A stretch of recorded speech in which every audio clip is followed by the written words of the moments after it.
This is Heritage Week here in part of Connaught Street.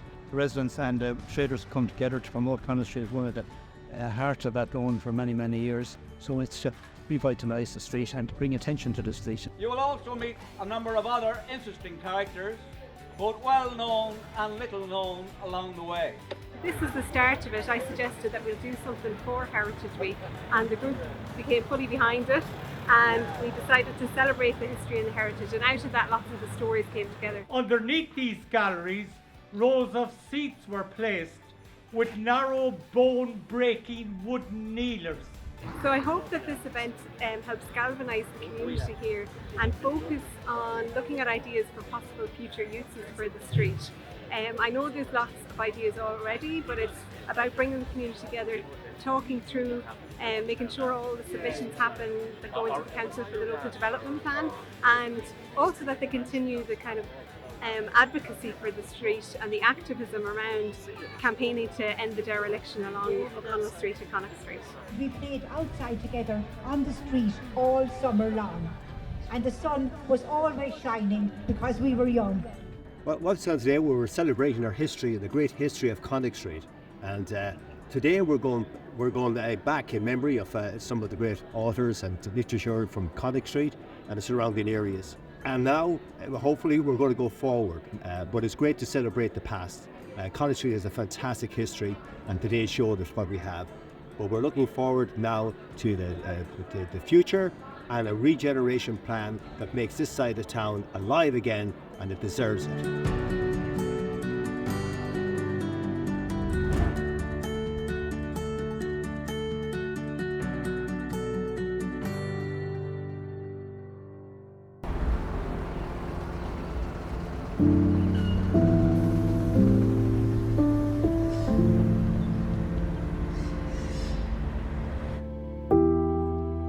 Athlone is an Anglo-Norman town. It has roots going back, 1,000 years.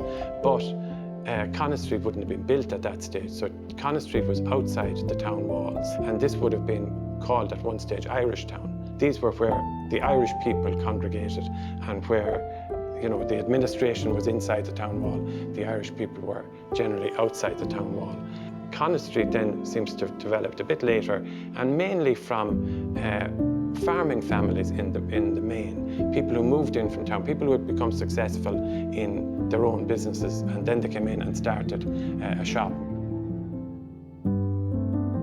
My grandfather came in 1911 and from Cappyhushin Moor, and started up business in number 1 and 3 Connaught Street as a general merchant. And he had bar grocery, and he opened a small agency. At the time it was emigration only, and during the time of selling the tickets, emigration to America, the stories we've heard, they'd have American wake in the snug, and stories from my father that he received from his father. Then eventually business increased in travel, and air travel became a boom. Then my father, Tommy Grenham, changed it all into a travel agency. To this date, we're 112 years in business.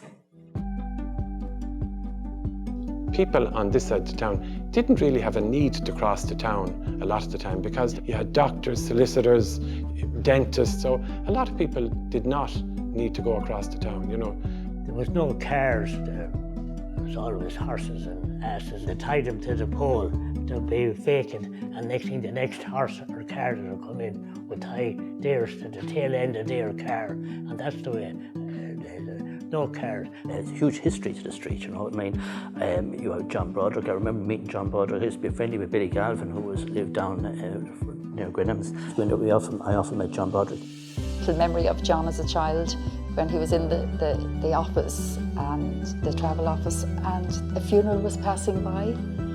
And as you know, John was a writer, and also a critical writer at times. And he just looked out the window, and everybody was reverent and respectful. And he just said, "Look at all the hypocrites." Everybody knew everybody on the street. The guards' biggest job was catching people at night with no lights on their bicycles. And then going back, there was talk of demolishing the Athlone Castle, you know, and then there was uproar and the whole lot. They were talking about going to have it into a car park years ago. When I was a youngster, and I had a very small bike, and one time I got a puncture. There was a place in Connaught Street, it was run by Kilmartins. They did bicycle repair down there, and I said, what's it going to cost? And he said, what have you got in your pocket?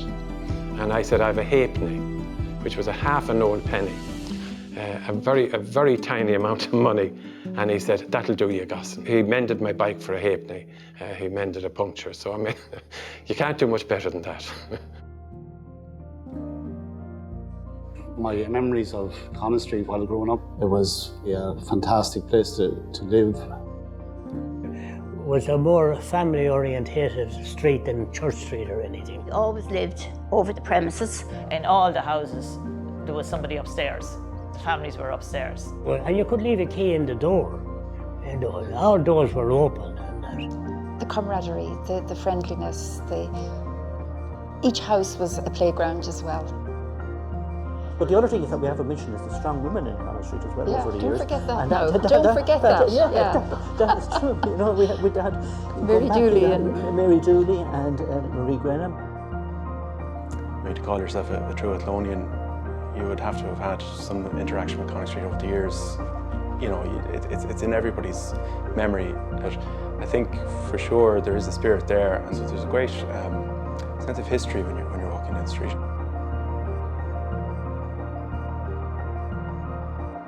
Things have just changed so much, but I mean, I just think that what's happening in Connaught Street at the moment is rejuvenating the street, and it's looking so much better, and there's a great sense of community pride, and I have great hopes for Connaught Street, really. For myself, Connaught Street's a sleeping giant. We made the decision to buy here. It wasn't just a decision based on myself and my partner, it was based on our 2 kids.